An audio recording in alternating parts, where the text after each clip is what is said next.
నేనెక్కడికి పోన్రా.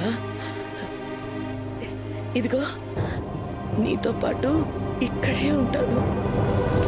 ఇక్కడ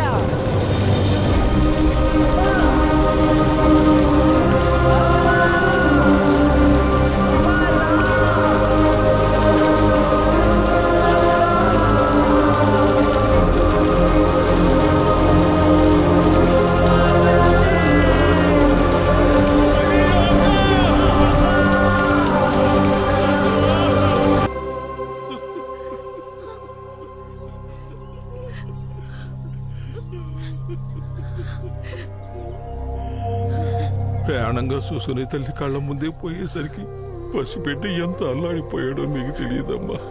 నా చెల్లి చచ్చిపోయిందని ఆ కబురు చెప్పడానికి వెళ్తే ఆడేమన్నాడో తెలుసా అమ్మా?